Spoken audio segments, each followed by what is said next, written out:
This is Podco Media Networks. It's the Innovation Podcast with Mark Edwards and Garnet Harriman. Let's start the show.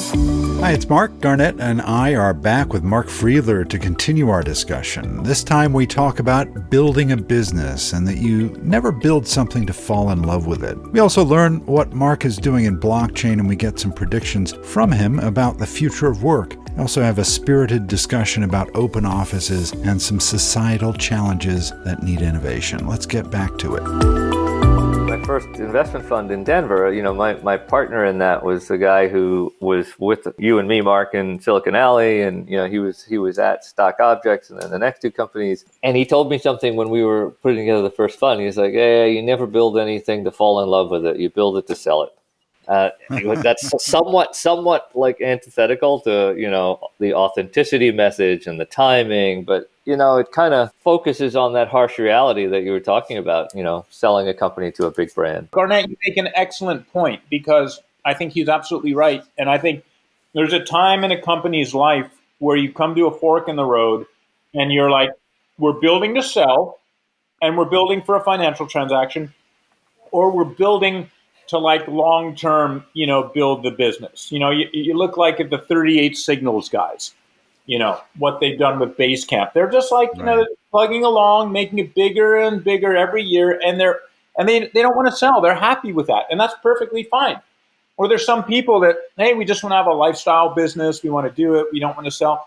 That's perfectly fine. Not everything is meant to be a unicorn, right? Not everything's to be $1 billion market cap. Right. But if you do want to go the M&A route, then I think you have to be incredibly savvy and incredibly situationally aware. Yep. I go back to there is no rewind button. And so a friend of mine was in a pretty famous company. He was a head of sales there. The CEO was just a total jerk. And one of the biggest tech companies out there came and wanted to buy these people. Would have been a great tuck-in, made a lot of sense. But after a couple meetings with the CEO, they're like, we can't work with this guy.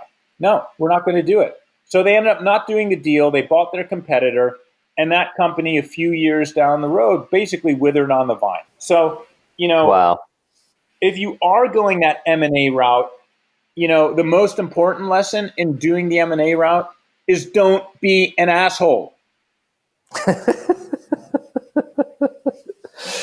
Hey, nobody wants to work with an asshole.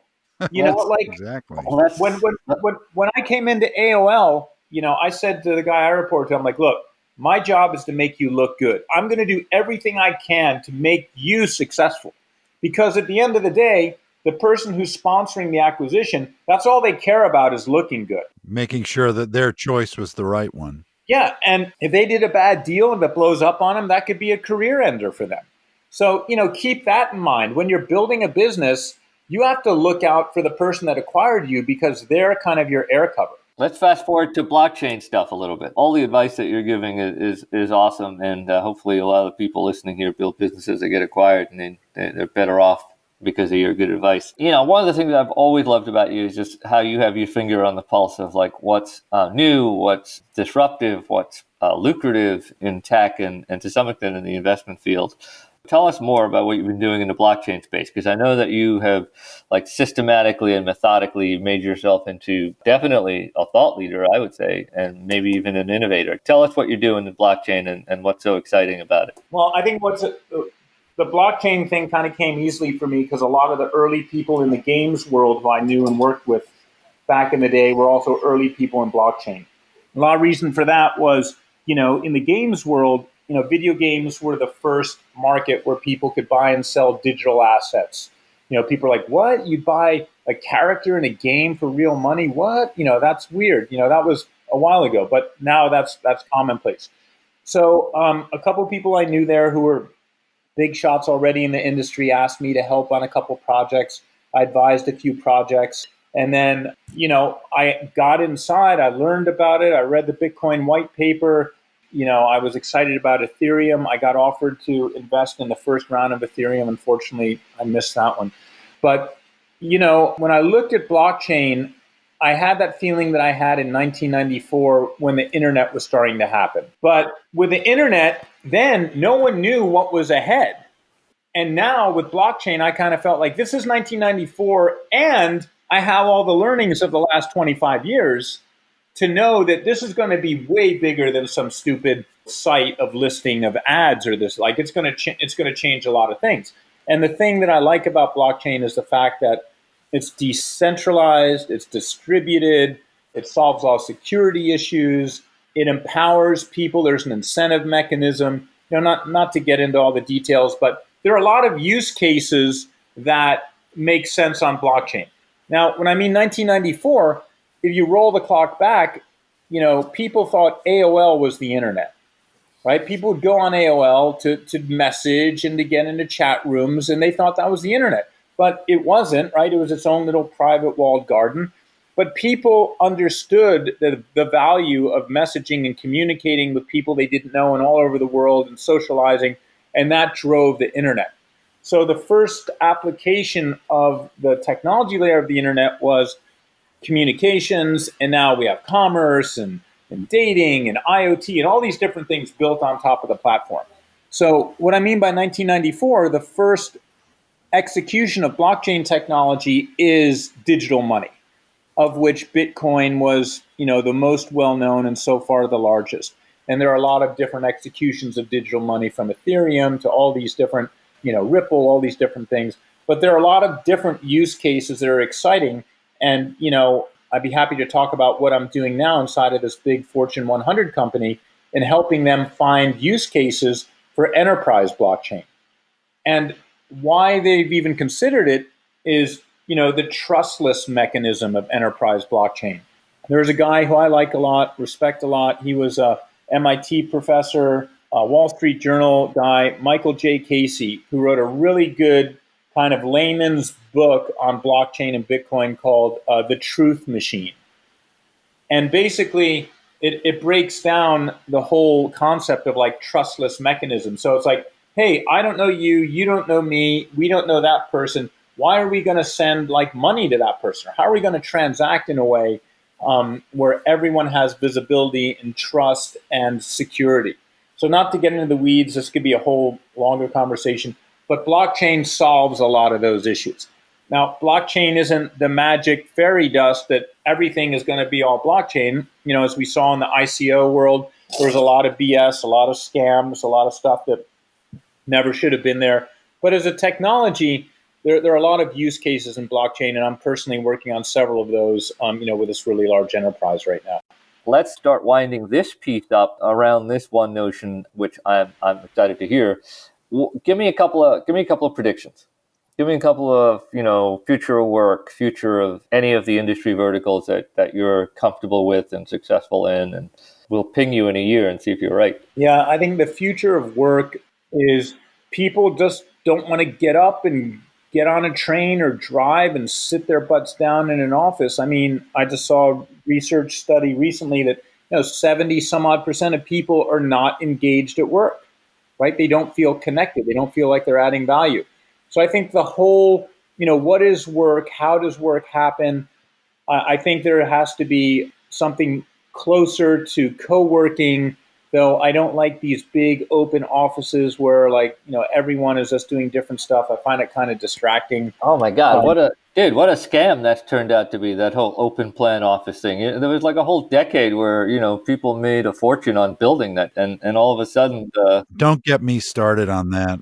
Right? The research is in now. Yeah. And it's like the worst thing ever for motivation, engagement, productivity. So me personally, I'm super engaged if I know that I can roll downstairs, go do my 5 a.m. workout, be home, be showered, and I'm doing my stuff at 7 a.m. and I can wrap up at 3:30 or 4. And if my son comes home and wants to hang out, we can hang out.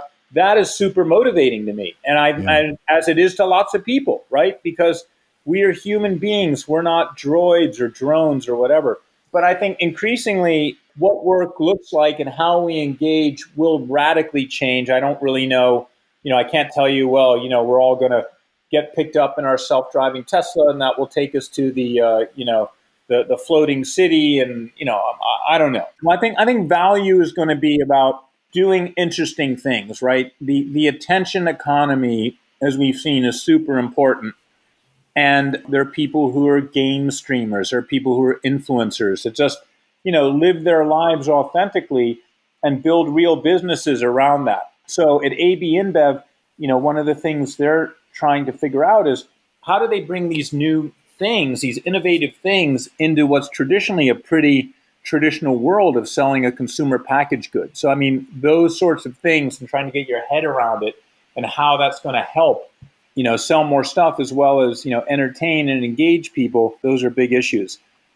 Another thing I think, that has to radically change, to me, the whole health situation here, the delivery of healthcare, the total lack of any education in school about nutrition. Yeah. Isn't it outrageous that an 18-year-old kid walks out of high school with a diploma and with literally 0 hours about nutrition education, what's good for your body and what's bad for your body, and financial education, how to avoid being one of these idiots who's under mountains of debt. I mean, these are huge crises for our country right now. The financial crisis, which is going to explode with this whole student debt thing, that's going to be the next huge bubble to burst. And, the obesity and the sickness thing, like we need to fix that. And we need to get people to care about those things and, maybe not have the goal of living so large, but living happier, living with less shit and more engagement with the people around you. I think in the US, we're just way too materialistic. We're way too concerned about what the hell Kim Kardashian does. You know what I mean? Like that whole thing is like the bane of my existence when I see those sorts of, reality shows that people care about this crap instead of like, being engaged in, hey, who's across the table from you and who's under the roof with you, and, being present. Yeah, being present. So I don't know. I think something there needs to change. I think in healthcare delivery, I'm trying out a service here in the Bay Area called Forward, where you subscribe and you go see a real doctor. And it's $150 a month, and I'm a member. That's the appointment I was telling you about. I got an appointment, I think, at the end of next week to go get the blood work done to get it started. Awesome. Let me know how it is. I signed up, but again, kind of like a European healthcare service. They didn't. I don't even know what I signed up for, though. But what is it? So the basic concept of Forward is they're going to take my blood and they're going to tell me all the things that I'm at a high risk of like contracting. Thanks. I appreciate it. I think it's supposed to be that it's a flat rate. You don't get dinged every time you go see a doctor. It's a subscription. But like if you fall down, break your arm, there's no Forward hospital. So I don't know. Like you, Garnet, you are a true innovator, and it would be great to hear what you think about that. But I think different manners of delivery and helping people stay healthy are going to be really important, and we just need to find a better way. It sounds like tech is actually doing stuff to help people live better, or needs to. That's Mark Friedler's future prediction, and I think it's probably pretty much right on, actually. Really needs to do more. Yeah, I think so. And just, also what you're talking about, the open office, the research is in. And I think when we look back, over the last 20 years, we're going to be like, oh my God, social media has been the biggest disaster for our field. No kidding. And seriously, teen suicide rates are way up. They're, you see this at school, like people are, kids are being cyberbullied and they're extreme behaviors, extreme points of views, all that is like way up. So I don't know, man. I don't know. But yeah, I think tech needs to be doing more stuff than, becoming click farms and basically getting people addicted. Instead of getting people addicted to alcohol or tobacco or to drugs, they're getting people addicted to, Instagram and Snapchat and Facebook, which is just as dangerous. Well, Mark, I think there's a lot of stuff we could mine, and we're going to have to cut it off now, but we definitely want to have you back because I think we could talk for hours and hours. Yeah, we need to do an entire episode or multiple episodes with Mr. Friedler about corporate innovation because he's truly lived like all parts of that cycle from the outside in, and now he's working with one of the world's largest, most long-lived brands, and he's going to bring a lot of flavor to their innovation, no pun intended. I'm super excited to hear more about that. Yeah, well, thanks, guys. Thanks, Mark. Thanks, Mark. All right, that was a great few episodes with Mark Friedler. We have lots of great discussions and debates ahead, and next time we have Emanuele Dal Carlo of Fairbnb, a community-centered alternative to current vacation rental platforms that prioritizes people over profit and offers the potential for authentic, sustainable, and intimate travel experiences. That's next time, so stay with us. Thanks for joining Garnet and Mark on the Innovation Podcast. Visit innovationpodcast.co to subscribe and listen to other episodes.